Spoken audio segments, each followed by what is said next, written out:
Hi everyone, welcome back to the Ministry of Guitar. Today we have an interesting topic for you.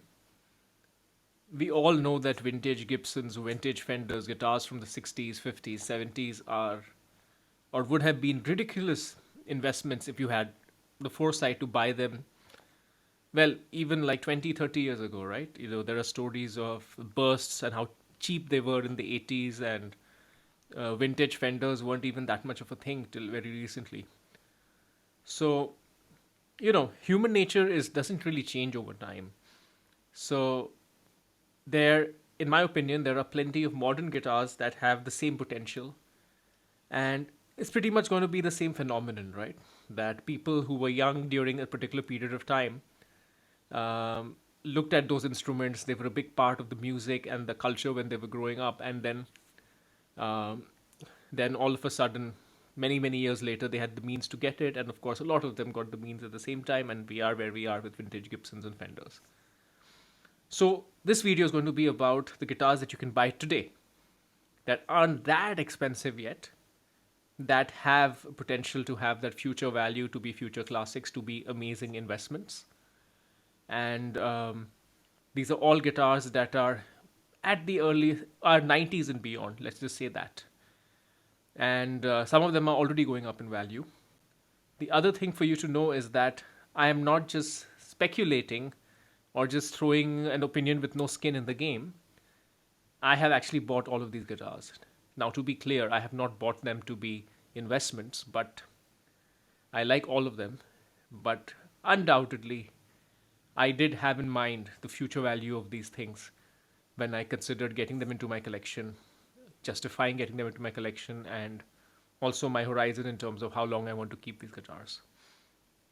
So, without further ado, we're going to get into my top 10. This is only going to be part one. There's another 10 that's going to come later. But let's just start off with the first 10.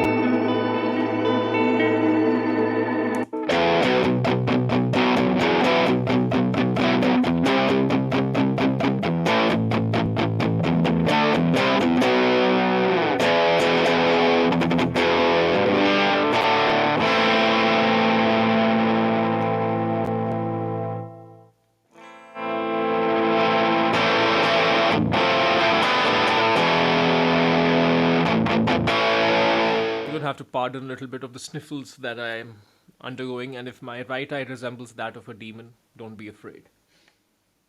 Something else that's demonic, this guitar. This is a first run PRS Tremonti from 2002. Why is this guitar iconic? I think we all know. Creed. It was pretty big. To be clear, I was not a big fan of Creed at that particular point in time. I was into heavier stuff. Of course, I discovered Creed a little bit later, 2004, 2005. And I used to make fun of some of my friends who were into Creed, but now I know better and I know what Mark Tremonti, the monster that he is. In any case, this guitar featured in a lot of the music videos, which we all know. And these guitars are really not that expensive, even today. Of course, they aren't that scarce, but then a lot of them have been abused, beaten up. I mean, these were basically production guitars. And if you can find a good example, there is little doubt that when people of my generation reach retirement age and they think of those days, of the heady days of the late 90s, 2000s, that entire era of post grunge, new metal, there's just a certain feel, there's a certain sound. Think of songs like movies like Euro Trip. I was thinking of that song. What's it? Scotty doesn't know. Even a little bit of pop punk. There's a whole sound of that era that is defined a little bit by that thick Mesa sound, the PRS guitars, and honestly, Creed was a big part of that era, and this guitar Well, you can pick these up, I think, for about, still you can pick them up. I'm going to give all numbers in US dollars. You can still pick these up for about 3,500 US, which is really not that much. Beyond the investment value, these are amazing Les Paul like guitars. I would say this is the most Les Paul like of all the PRS guitars, because I think it was an early attempt by PRS to make a single cut, and Tremonti was playing Les Pauls at the time. It is a much more gnarly Les Paul. It's a beast of a Les Paul. Very hot bridge pickup, normal neck pickup. Thick neck. The only Tremonti with a thick neck. All the Tremontis after this came with thinner necks. So, highly worth it. This is Future Classic number 1.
Future Classic number 2 isn't as much of a classic as much as it's a legend. This is what you think it is. This is a first year Ibanez universe. This is, of course, the one in white. I think it's called the UV7P, if I'm not mistaken. Why is this a future classic? Why is this a legend?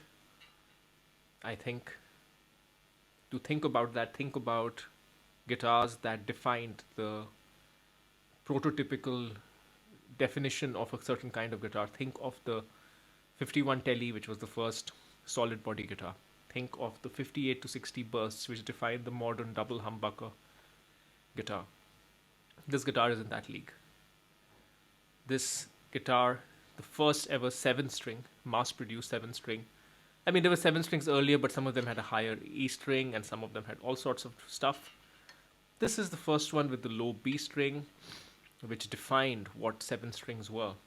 In fact, opened the door to extended range altogether, moving to 8 and 9 in the future. And it all started with this guitar. This is the archetype. This is the original. This particular one is a first year. I think the first years, the first run are the most iconic. And of all the guitars that I'm mentioning in this, and sorry, I'm rubbing my eyes because I'm still feeling a little sniffly. Of all the guitars that I'm mentioning in this video, I think the future appreciation on this is the most dramatic.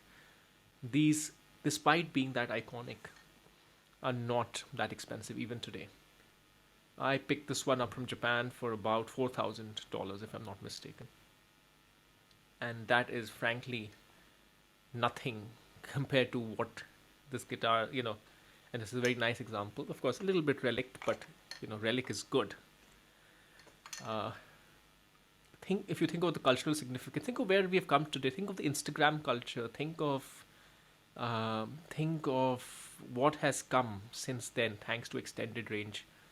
Of course, there's the whole new metal movement of the 90s, which itself has a lot. There's all the metal stuff that's come from extended range guitars. And recently in the 2010s and 20s, it's all the Instagram stuff, everything, all the crazy stuff people can do. Think of iconic bands that have used extended range guitar. Of course, Steve Vai, it's his signature guitar. But think of something like Babymetal, for example. I'm just mentioning them because it's crazy to have such pop music playing with such crazy riffs, so much so. So if you're a traditionalist, you may not realize it, but if you are a little bit younger, perhaps, or a little bit more diverse in your musical choices, you will realize the amount of influence that extended range guitars have been having. So yeah, I think $4,000, $5,000, get them while you still can.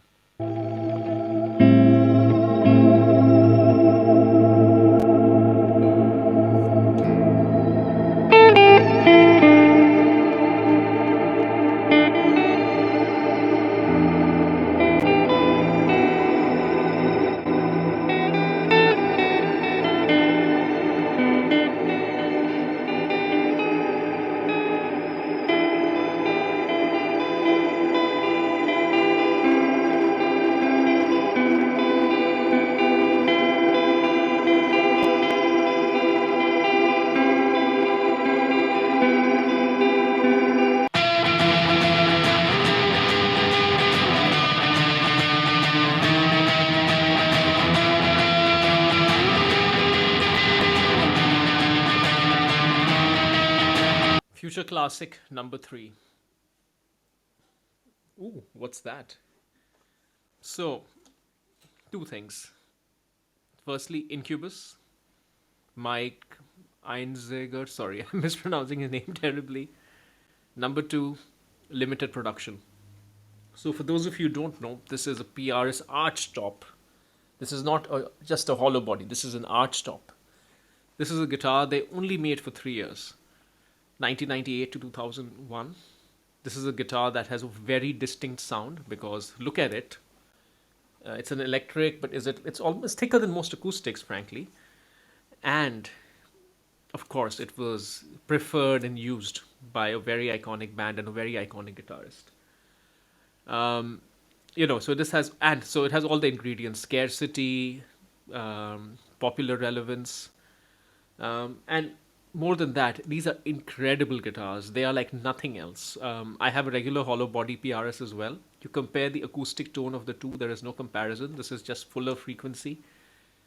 It's just outstanding. So this is a guitar that, I'm not talking much about Incubus because I don't know much about them. I've only heard the song Drive, hence I could have talked a lot more about which songs this was used on. But I do know that this guitar was used by them. I didn't buy it for this reason. But, as I've had friends come over and check out this guitar, I did not realize the significance of this particular model till then. So this is not something I planned on buying with that investment mindset. But yeah, it just is an incredible guitar. Extremely difficult to find at a good price. So I think even today you'll probably struggle to get one. You can get some core PRSs like early 2000s, pretty cheap, $2,000, $2,500. I think these are at least 4.5 to 5, and I don't see them going down. If you want to get one today, PRS don't get one new today. PRS don't make them anymore. You can get it in private stock, I think, but I think that's a $15,000 guitar. So, yeah, definitely, if you're an Incubus fan, if you like putting gain through unusual guitars such as this one, this is definitely worth your radar.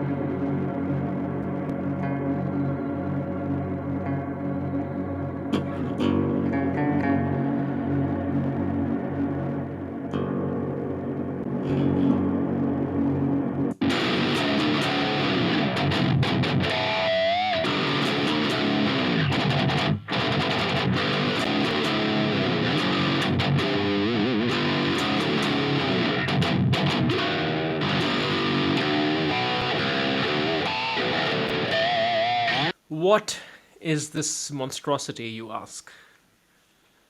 I have two words for you: baby metal. I mentioned them earlier in the video, but you know, If you think that you know crazy music, I think you need to listen to some Japanese rock and metal bands. Baby metal isn't the craziest by any means. There's one called, what is it called? Behind the Scream. Uh, Something the Scream. I'm just going to put it here. Now that I'm going to link that. That is the craziest thing I've seen in my life. But baby metal is definitely the most popular. Again, if you are not really that much into metal, or it's not even about being metal, if you're not familiar with some things, the kind of penetration of Japanese culture, even in the American popular consciousness, baby metal is at the forefront of that. It's kawaii metal. The concept is you basically had like three small schoolgirls singing very melodically on top of crazy metal.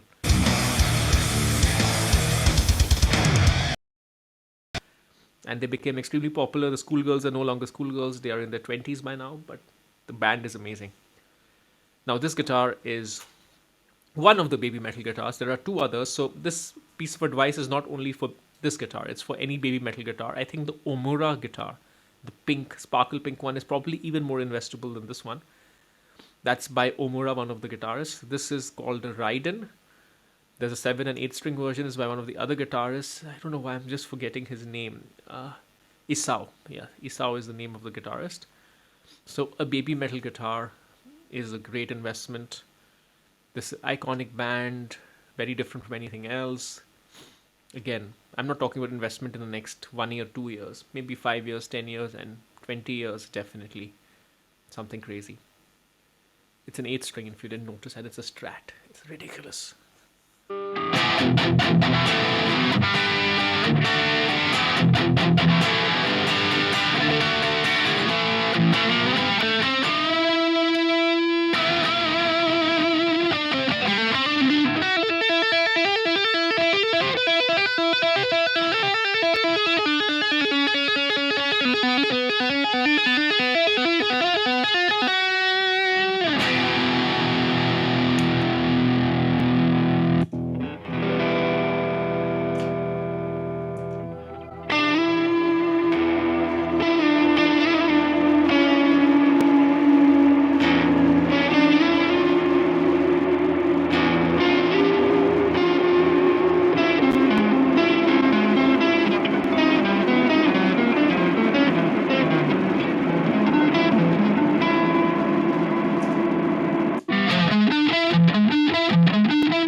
After the craziness of the baby metal guitar, tell me if this is not one of the most beautiful tops you've seen on any guitar, regardless of price point. This top is not the reason, well, could be one of the reasons why this guitar is investable, but this is a very, very special guitar that is still available today at a not very, very special price. This is the first run PRS Paul's guitar. When I say first run, from 2013. And what's special about that? Again, we have, if you think about it, three big guitar manufacturers, three big names: Gibson, Fender, and PRS. The founders of Gibson's lived in the days of yore. The founders of Fender lived in the days of the of the post-war era boomer. I mean, that entire baby boomer era, which is amazing, by the way. I love that era, though I didn't live then. The founder of PRS is still there. This is his signature guitar. The first ear of it, which was a very special ear because it was, again, made with, and I say again, I'm linking back to my PRS private stock video, but that's a separate video. What I'm meaning to say is these were made with the perfect specifications using the best tops. This is an artist pack. You can look at what it is. These had, if I'm not mistaken, Honduran mahogany fretboards, and more importantly, it had these proprietary PRS pickups. These didn't debut on this. They debuted on the Signature Limited. But if you think about the number of variants that have come using these pickups since then, There have been SE versions of this guitar. There's the modern Eagle 5. So there's that. But it is the signature guitar of a company founder, the first run of it with the best materials. And you can get one today for $3,000. Again, think of the cultural significance of PRS for the 90s and 2000s. Think about the time when my generation, or those 10 years older than me or 10 years younger than me, will get to boomer age today. And think of the significance of the signature guitar of the long gone founder by then. That's reality. So just to be clear, right, I'm not making these are not videos that, hey, buy this tomorrow, buy this today, sell it tomorrow, and make a quick buck. These are really long-term investments, and this is not where you park your money if you don't have money to park, or if you are not going to get use out of it. For me, I love these guitars. I love how this one is. I picked this one up from a friend in Singapore, who did me a very good price. I really like, he's very kind to me. So yeah, this is just amazing. So PRS Paul's guitar, first year run, highly recommended. All right, folks. So I've decided to cut off this video here. Just going through each of these guitars took longer than I expected. I will show you the rest of the 10, so 5 more in the next video. And then there are 10 more after that. So I guess this is going to be part 1 of 4 videos. So keep an eye out, and till next time.